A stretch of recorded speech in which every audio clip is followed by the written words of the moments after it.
Yo, what's going on? Welcome back. I hope you're doing well. There's two questions that I've gotten fairly frequently in the comment section of my previous videos that I want to try to address today. The first one being, where do I get my bass samples?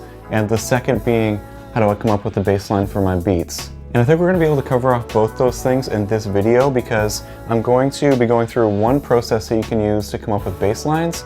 And then I've also released a bass sample pack which is completely free.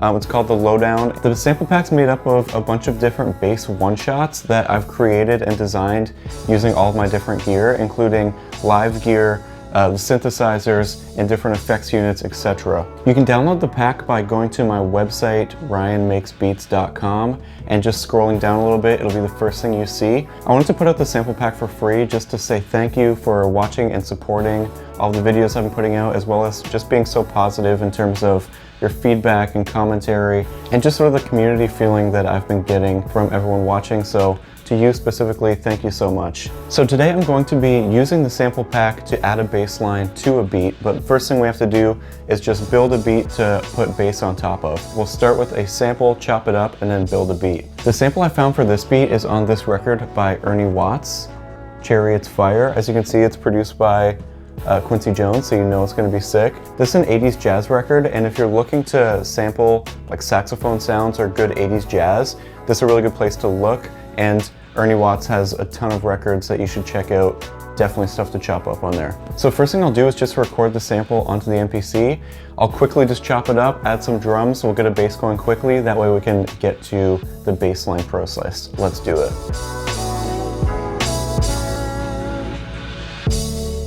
I now have the sample recorded and chopped up on the MPC. Super basic chop. I don't want to do anything too complicated with this beat because we just want to focus on the bass line. But here's a little taste of what the sample sounds like. I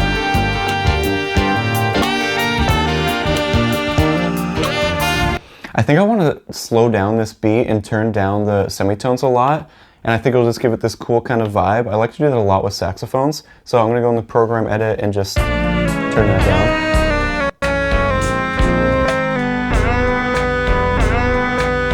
Yeah, that sounds sick.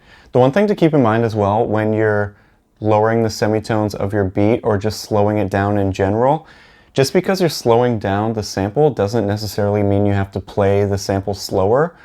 I'll show you what I mean. So if I played this row right here at its original speed, it would sound like this.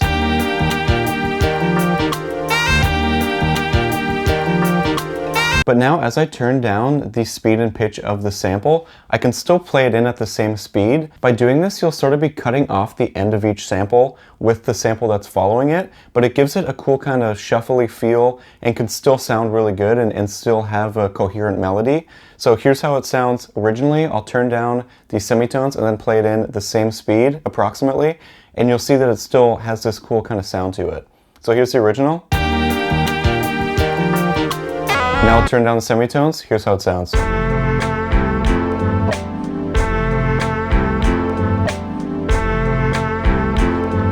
And it still sort of makes sense. It still sounds linear, still sounds coherent. So with this, let's come up with a sample chop, lay down a pattern, and then we can start putting the drums on it.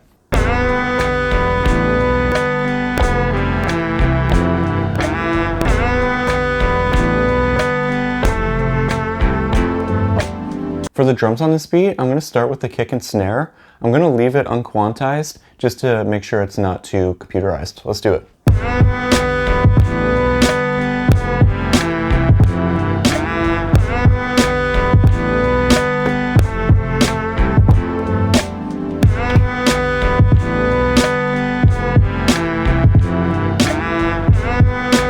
Now we can add in the hi-hat, but I want to show you something that you might want to try with your hi-hats.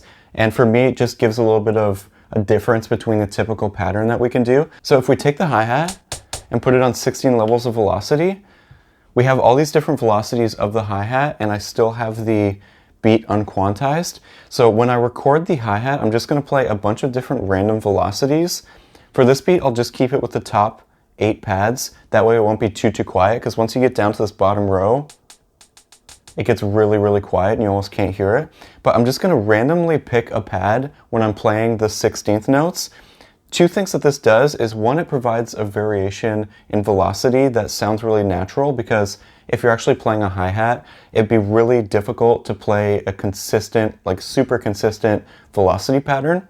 But I'll play it sort of randomly and it will still sound kind of natural. The second thing this does is, because I'm just going to have to pick a random pad while I'm going, it can kind of throw off my timing a little bit, which I think gives a nice sort of natural sound because it's not going to be perfectly on beat. So let's lay it down and see how it sounds. Let's do it.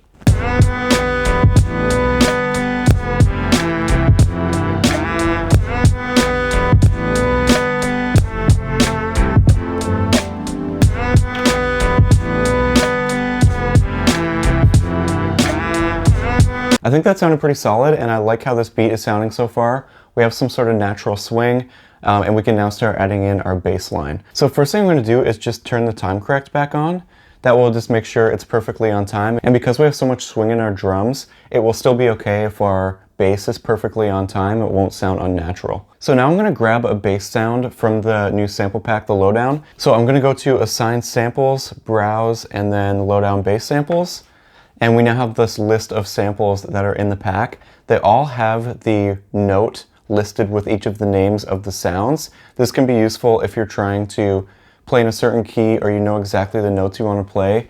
It will be easy to incorporate that into the key group or sampler or whatever it is you're using. So I really like this sound from time. It's got just a really nice simple sound. So I'm going to put that on this pad, and then we can now add it into a key group that we can use for our bass line. To create the key group, we're just going to go to a new track, click on this little keyboard right here, that keyboard icon in the top right, and then we go to Program Edit and add the sample on this drop down right here. So it's called From Time right here, and now we can play the sample melodically. So the basis of the process that I'm going to use today to record my bass line is one that I really used as a starter when I was first trying to figure out what works with what sounds good with samples, etc. So I'm going to go to the pad performance, and I'm just going to completely turn off the notes. Right now I have every single semitone. So this bass sample was a C, but I'm not going to worry about the notes that I'm actually playing. The two most important things with this process is right here. You're going to use your ears. I'm not going to be one to say that learning theory won't improve your production, because I think it definitely will, and I think learning scales, keys, chords, etc. are all things that are really useful when it comes to working efficiently and coming up with new ideas. But this process doesn't require any of that. It just requires you to connect with your sample, use your ears, and use the knowledge that you've gained just from listening to music and being exposed to music in order to incorporate a bass line. So I'll start playing the beat loop, the 4 bars, and first thing I want to do is just come up with that first note that I want to put in the beat. As I go through this, it'll give you a better idea of how this process works. So let's get into it. So I have the beat playing, and I just want to find that first note that works well with that first sample hit. Let's see if we can find it.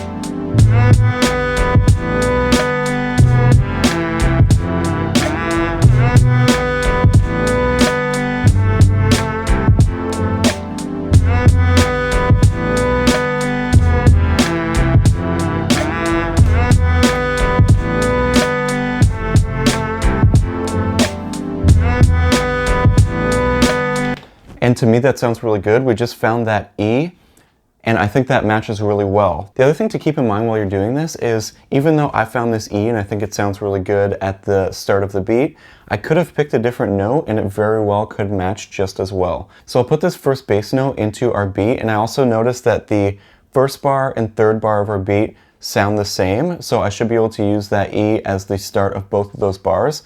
Let's lay those down, and then we'll keep listening and see if we can find additional notes to keep layering into our bass line. Let's do it.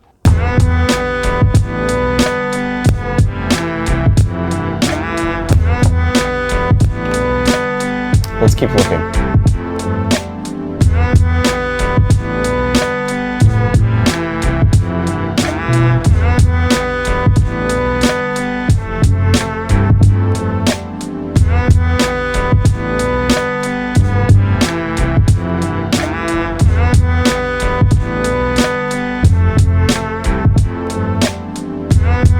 I like that F, so let's record that in.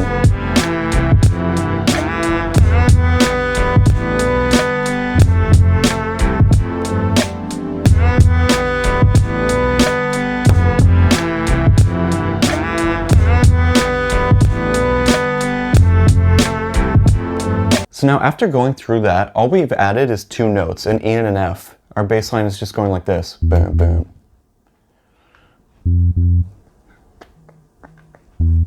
But we are now sort of discovering what the building blocks are going to be of our full bass line, because we can now start to connect these notes with different pickups, different textures, and start really just going through the same process, but rather than just finding the first notes of each bar, we can now connect these notes together and try to turn it into something more full. So I'll keep playing the beat, we'll keep trying to find additional notes to connect these things, and then we can start developing this bass line into a full thing. Let's do it.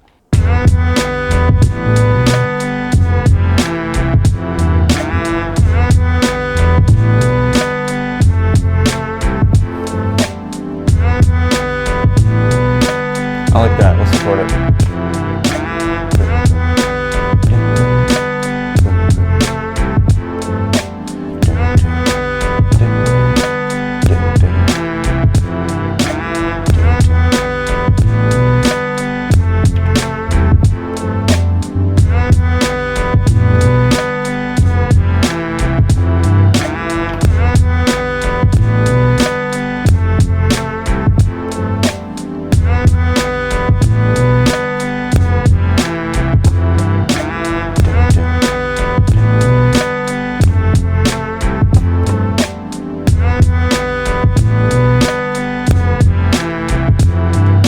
I think this bass line is coming together well, and I'm just going to solo the bass line so we can hear exactly what we have so far.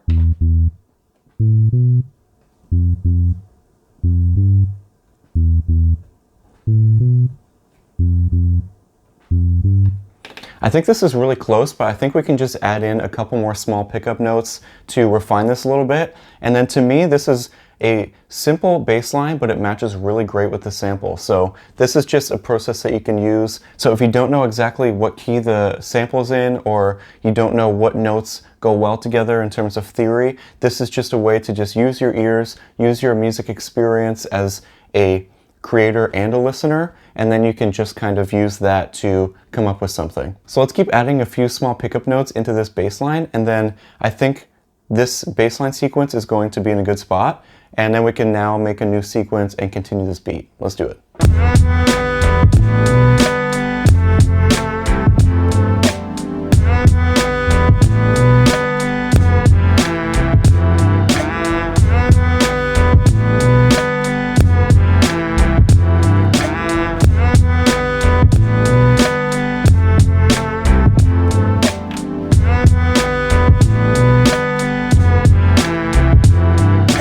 Okay, and there we have it. We now have a bass line to go with our sample. I think it works really well with the sample. So let's make another sequence with this sample chop. I can then add the drums and we can make another bass line using this process. Let's do it.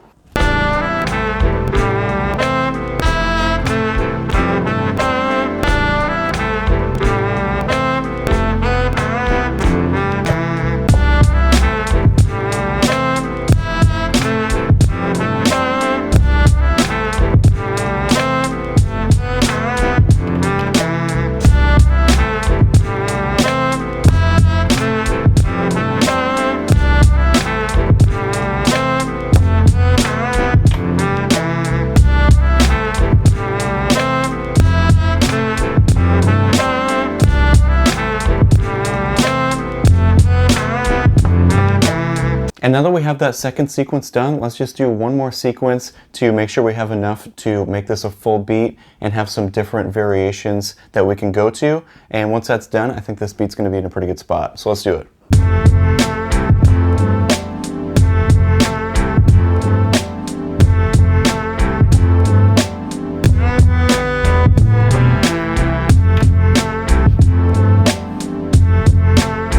Okay, I think that wraps it up for this beat, and I hope this video gave some ideas or inspirations if you're struggling with developing your bass lines on your sample-based beats.